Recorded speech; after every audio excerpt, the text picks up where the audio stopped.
if you're experiencing verification issues on Outlook due to multiple failed attempts, follow these steps to resolve the problem and regain access to your account. Step 1. Check your internet connection.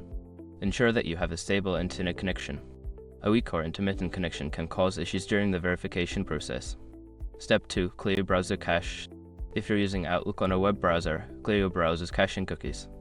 This can help eliminate any stored data that may be causing conflicts during the login process. Step 3. Use the correct credentials. Before starting recovery, use the sr.com link in the description to open the account recovery checklist generator and make sure your verification details are ready. Step 4. Enable two-step verification. If you have two-step verification enabled, ensure that you have access to the secondary method of verification, such as a mobile device or an authentication app. Follow the prompts to complete the verification. Step 5. Contact support. If you still cannot resolve the verification issues, contact Microsoft Support for assistance. They can help troubleshoot the problem and provide further guidance. By following these steps, you should be able to resolve verification issues on Outlook and regain access to your account. If problems persist, don't hesitate to seek help from support.